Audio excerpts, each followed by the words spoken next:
Queridos irmãos e irmãs, uma boa noite a todos. Que o Pai Criador, na sua infinita bondade, nos proporcione um abraço fraterno, de muita paz e de muita harmonia a todos nós. Queremos aqui agradecer a direção dessa casa que mais uma vez nos proporciona essa oportunidade para que eu possa me dirigir a vocês fazendo uma reflexão a respeito da mensagem de Jesus.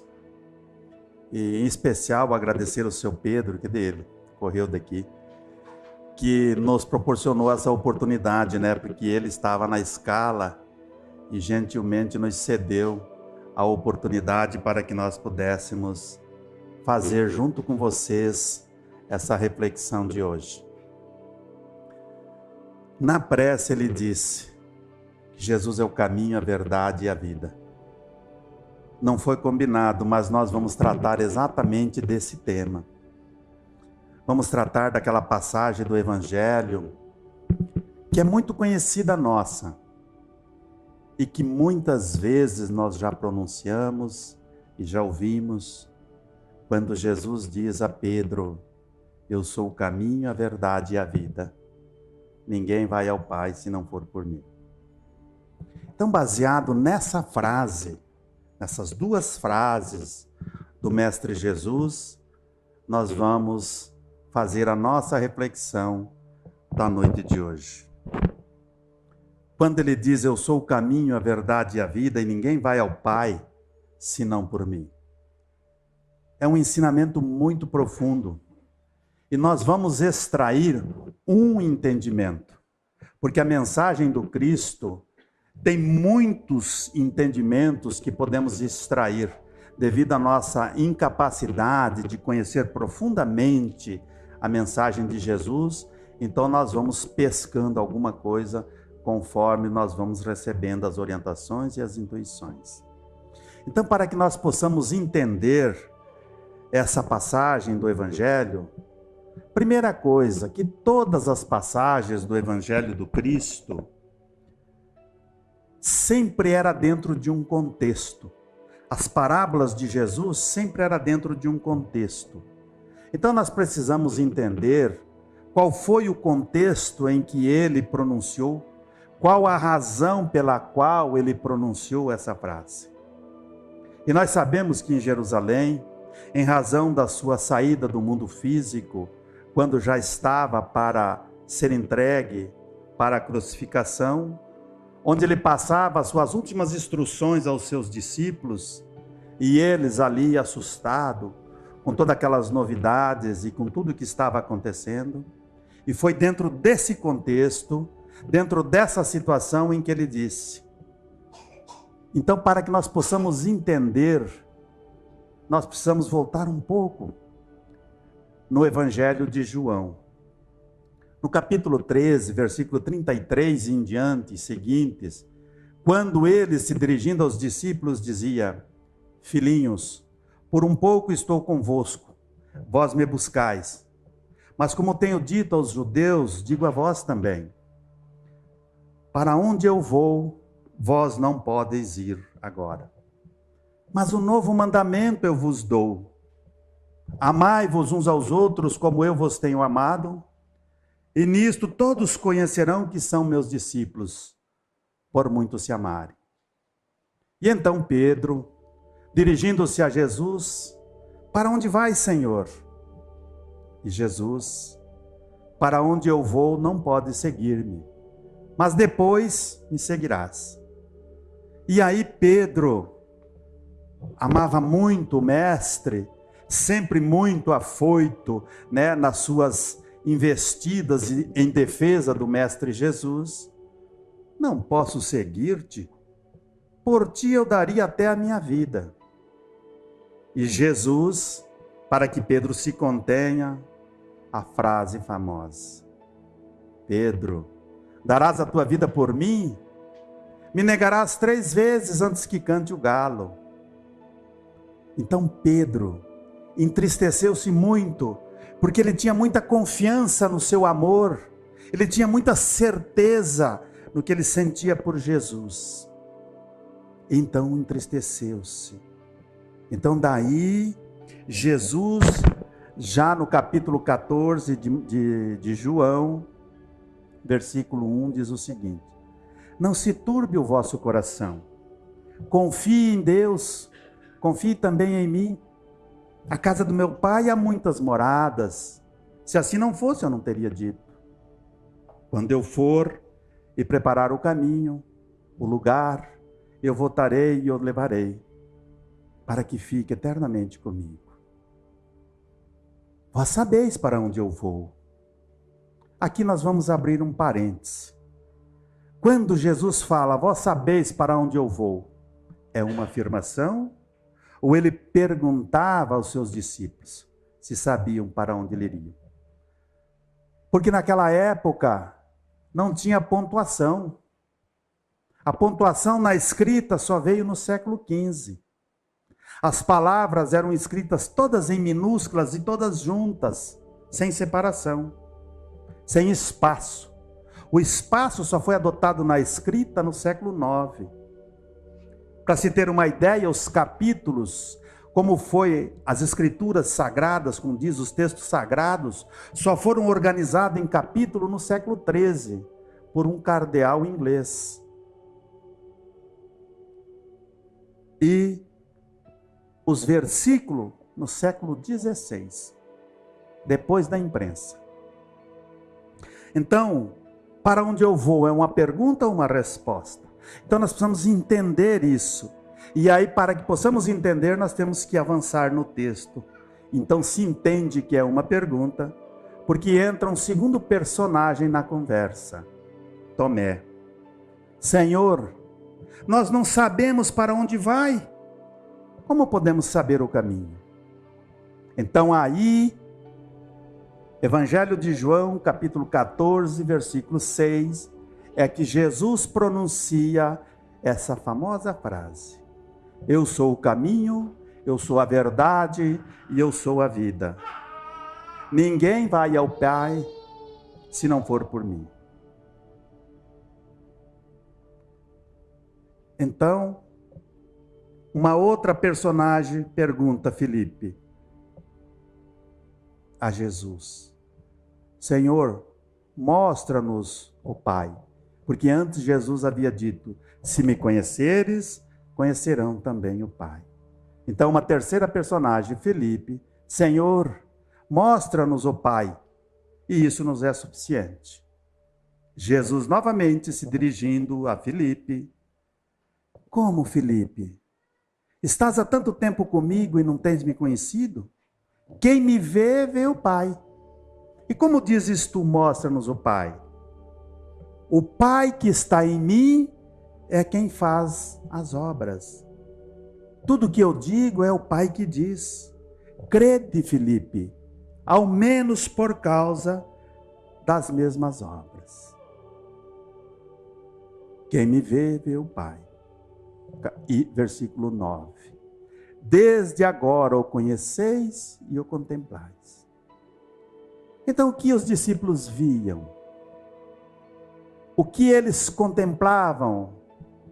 Nada mais do que as ações de Jesus. Eles viam Jesus atuar. Então eles viam que as ações de Jesus e se maravilhavam. E era a perfeita sintonia das ações, da vontade do Cristo com o Pai, que o tornavam um só. Então ele disse: se me vê, vê o Pai. Então é preciso conhecer Jesus. Conhecer Jesus. Como nós podemos conhecer Jesus? Como podemos conhecer uma pessoa? Muitas vezes sabemos quem é fulano, ciclano. Mas conhecer realmente, precisamos conhecer as suas ações, as suas atitudes, as suas obras. Então conhecer Jesus é conhecer as suas obras. Conhecer as suas obras é conhecer o caminho. Praticá-las é seguir esse caminho. Então Jesus se apresenta como esse caminho para nos levar à perfeição. Se apresenta como um caminho manso, brando, humilde, amoroso, a sua própria personalidade. Por isso ele diz: eu sou o caminho. E aí a pergunta: estamos caminhando nele ou com ele? Caminhar com Jesus é viver o seu amor, é estar envolvido nas suas vibrações, é pensar, sentir e agir como Jesus, em todos os momentos, em todas as situações em que se apresente na nossa caminhada, na nossa vida. É viver plenamente a lei de amor, na relação com o semelhante, com o meu irmão de caminhada. Mas ele disse também: eu sou a verdade. Será que quando ele disse isso, ele se referiu somente aos sacerdotes da época, aos pregadores da época de Jesus? Sim, porque naquela época já existia as rivalidades, as dissidências religiosas. Já havia várias verdades, do entendimento. Tinham os saduceus, uma seita judia. Não acreditavam na imortalidade, nem nos anjos, mas acreditavam em Deus, eram monoteístas. Tinham os samaritanos, só aceitavam as leis de Moisés, mas também eram monoteístas. E por outro lado, também tinha os novos seguidores do Cristo, os novos cristãos. Então essa preocupação de Jesus com relação à verdade tinha razão de ser, porque essa preocupação já não era nova. 650 anos antes de Cristo, Jeremias já alertava sobre os falsos profetas, sobre os enganadores. E se nós viermos hoje, quantos segmentos religiosos existem hoje? Alguns milagrosos, resolvendo tudo num passe de mágica. Nós temos visto outros venderem Jesus aí a preço vil. Quantas guerras e conflitos que existem hoje no planeta, em nome das religiões, em nome de Deus. Hoje nós estamos vendo no Iraque, lá o que estão fazendo. Essa preocupação não é nova e é tão importante e necessária que o próprio Espiritismo nos traz depois, lá no capítulo 21 do Evangelho segundo o Espiritismo, novamente Jeremias, agora em espírito, vem nos trazer um alerta a respeito dos falsos cristos, falsos profetas, falando dos profetas da erraticidade, dos falsos profetas. Então, quando Jesus diz que ele é a verdade, ele se referia exatamente ao que ele estava ensinando. Que os seus ensinamentos são verdadeiros. E são verdadeiros porque vem desprovido do místico, dos dogmas, dos rituais. Principalmente porque ele vem totalmente desprovido de qualquer dúvida com relação à vida futura do Espírito. E mais, vem embasado na lei de amor, justiça e caridade, como nós podemos ver na doutrina espírita, no livro dos Espíritos, no seu 3º livro. Então o verdadeiro caminho que leva ao Pai é o amor a Deus e ao semelhante. Quem seguir esse caminho, viverá na verdade. Por isso Jesus afirma: eu sou o caminho e eu sou a verdade. Completando a frase, ele diz: eu sou a vida. Para que nós possamos entender, quando ele se refere em ser a vida, precisamos nos reportar novamente a passagem do Evangelho, quando ele se dirige a Filipe, lá no versículo 11 do capítulo 14, e diz: eu estou no Pai e o Pai está em mim. Pode existir vida fora de Deus? Como não pode existir vida fora de Deus, acertadamente Jesus diz: Eu sou a vida. Então a frase, eu sou o caminho, eu sou a verdade e eu sou a vida, significa que em seguir o caminho, a mensagem crística, viverá na verdade e terá vida plena.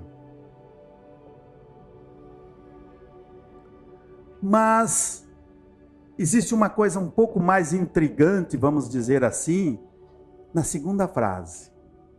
Ninguém vai ao Pai se não for por mim. Nós sabemos que ir ao Pai é a nossa caminhada espiritual hoje pela doutrina espírita. É a busca da nossa perfeição. Chegar ao Pai é atingir essa perfeição. É o mais alto grau de elevação e pureza que o espírito pode conquistar na sua trajetória ascensional até o Pai Criador. Agora, o final da frase, só chegará lá se for por mim. Aqui nós precisamos analisar alguns pontos. Muitos defensores dos valores morais, muitos defensores das virtudes ensinadas pelo Cristo, não são cristãos. Muito antes de Jesus, nós temos Sócrates, Buda, Platão. Todos eles não são cristãos. Se quisermos agora, no século XIX, século XX, Gandhi, Dalai Lama, e tantos outros anônimos, que seguem e defendem as verdades e os valores ensinados por Jesus, e não são cristãos. E Jesus disse, ninguém vai ao Pai se não for por mim. Então vamos fazer uma conta rápida. Se um professor, tem bastante professores aqui, eu não conheço quase o pessoal. Quem é professor? Por favor, levanta a mão. Olha, que lindo. Obrigado. Se uma classe, aonde temos 30, 40 alunos, se reprovar 10%, a culpa é de quem? Pode me responderem. 10% do aluno. 20%. E se reprovar 50% da classe? Eu vi minha filha reclamando já, que disse que tirou nota baixa lá, mas que todos os alunos tiraram nota baixa. Falou, pai, a culpa é da professora. Então vamos fazer uma conta rápida. Nós temos hoje a humanidade terrena encarnada, último censo, chegamos aos 7 bilhões de habitantes. Quantos cristãos nós temos? 2 bilhões 107 milhões.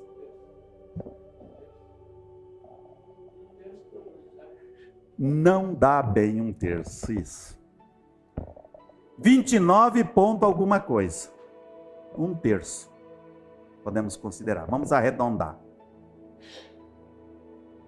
Gente, então 70% estão sendo reprovados com esse professor.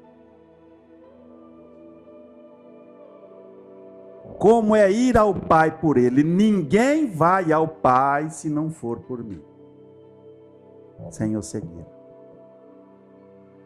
Então aí vem as perguntas, os questionamentos. Precisa crer em tudo o que ele disse? É necessário ser cristão? É isso que ele disse? Passar todo o sofrimento que ele passou? É preciso morrer? Não, gente. Pode ficar tranquilo. Não é preciso sofrer. Não é preciso morrer por amor a ninguém, não. Ele mesmo pronunciou, segundo Mateus, no seu capítulo 11, que o jugo é leve, é suave, e o fardo é leve. Porque o jugo é o jugo do amor. E o fardo é o exercício desse amor. Então, para entender como é ir ao Pai sem o seguir, então nós precisamos buscar orientações seguras para esse entendimento. E não poderia ser melhor do que nos evangelhos do Cristo. Então vamos lá no evangelista Marcos, capítulo 9, quando ele faz uma abordagem sobre uma situação de João e Tiago, que chegam a Jesus e diz: Senhor, vimos um homem que expulsava demônio em teu nome, e nós o proibimos, porque ele não é teu seguidor. Ele não te segue.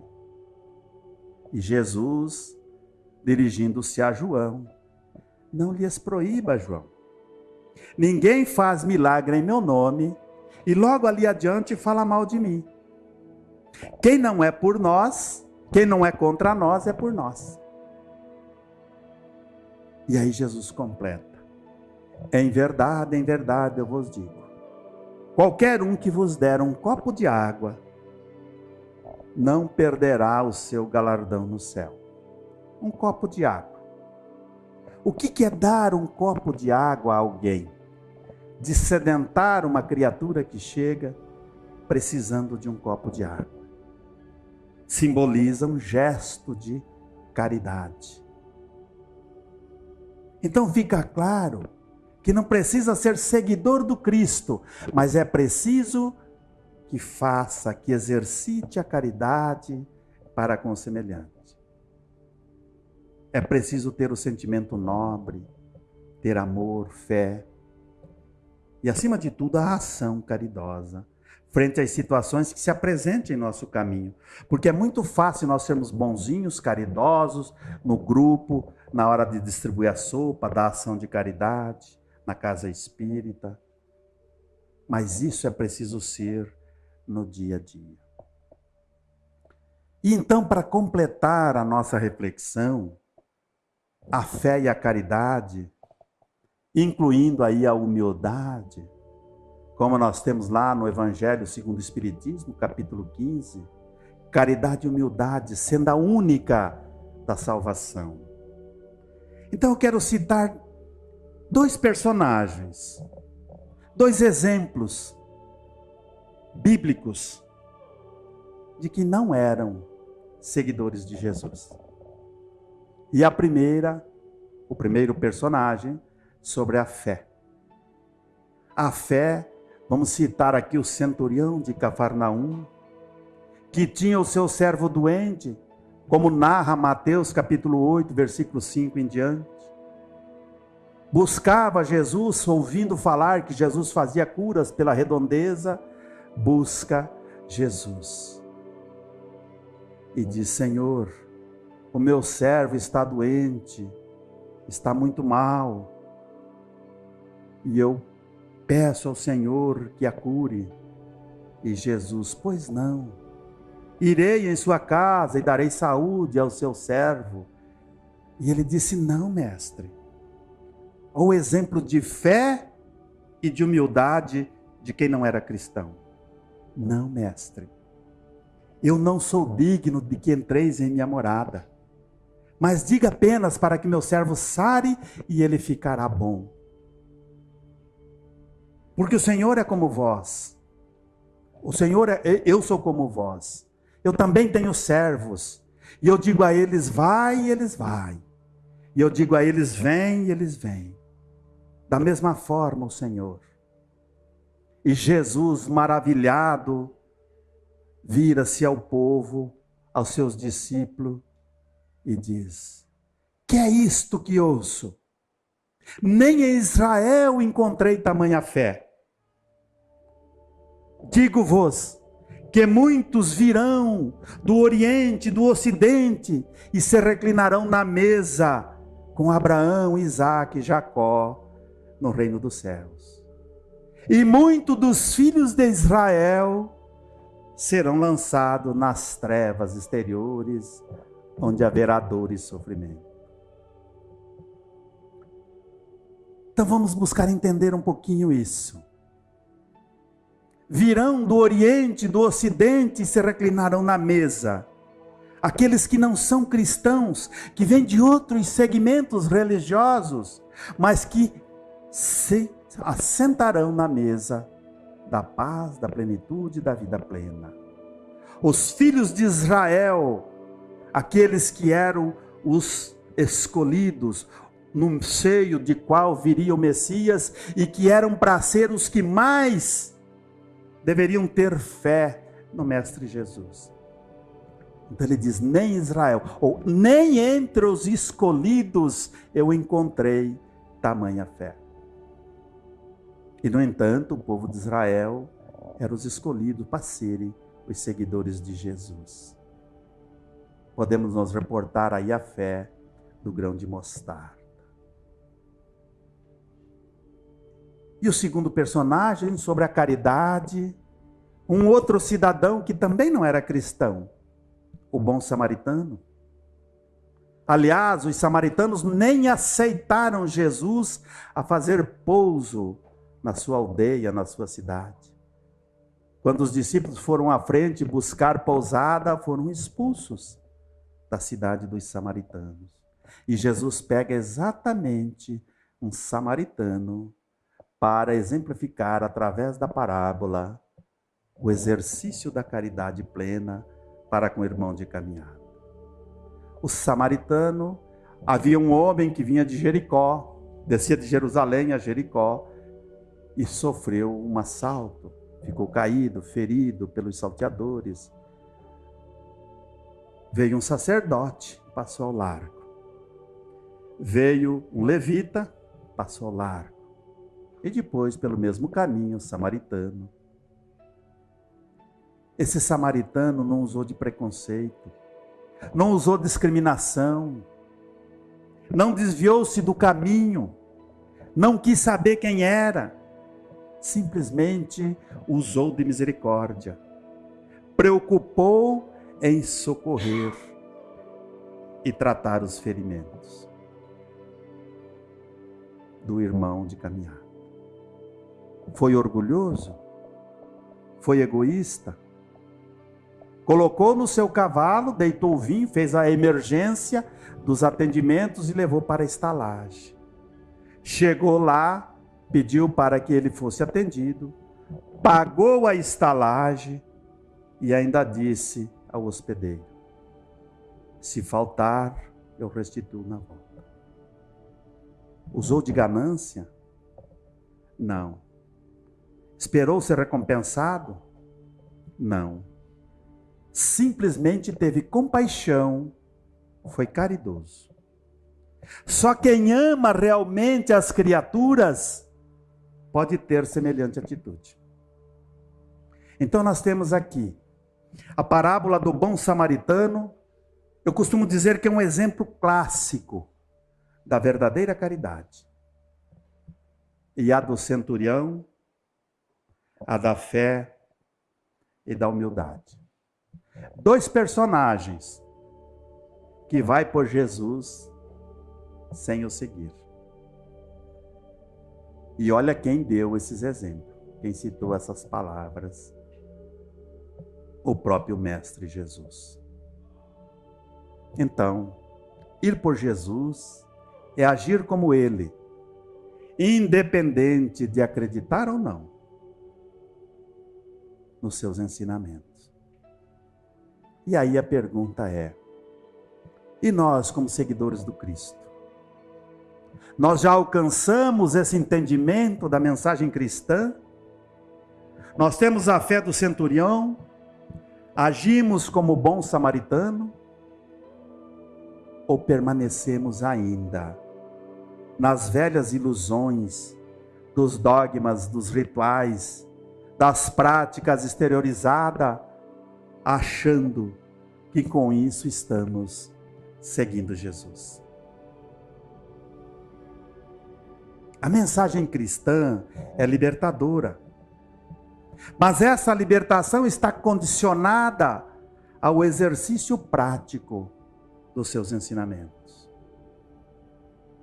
E a doutrina espírita nos ensina que aderir aos ensinamentos do Cristo é vivenciar a lei de amor, justiça e caridade da melhor maneira possível. E aí a pergunta: entre o caminho da verdade e da vida e o caminho do mundo materializado, como eu tenho distribuído os meus talentos? Como eu tenho distribuído o meu tempo? Como eu tenho distribuído a minha inteligência? Como eu tenho distribuído todo o meu potencial, a minha capacidade? Como eu tenho usado tudo isso em meus projetos de vida? Há um espaço onde eu possa incluir as práticas ensinadas por Jesus? Porque não basta acreditar em Jesus. É preciso viver os seus preceitos. Quando ele diz, eu sou o caminho, não disse que era preciso segui-lo, mas disse, amem-se como eu vos tenho amado. Ou seja, sigam o caminho do amor e viverão na verdade e terão vida plena. E se nós observarmos o Espiritismo da mesma forma, no capítulo 17, no item 3, quando ele fala do homem de bem, ele diz que o homem de bem é o que pratica a lei de amor, justiça e caridade na sua maior pureza. E não me consta lá que diz que precisa ser espírita. Independente de ser espírita ou não, o que nós precisamos é usar todo o nosso potencial para desenvolver, para ajudar, para servir a esta causa de levar o amor, a justiça e a caridade em todos os locais em que nós estivermos. Porque amor, justiça, caridade e tantos outros valores, a humanidade está muito carente. É o que mais precisa. Aí muito oportuna talvez aquela música que diz: amar como Jesus amou, viver como Jesus viveu, o mundo esqueceu, porém não é feliz. E eu diria, então vamos amar como Jesus amou, viver como Jesus viveu e ser feliz de verdade. Eu muito obrigado a vocês e uma boa noite. Não, a eles. Não, eles. Obrigado, tá? Em nome deles, muito obrigado.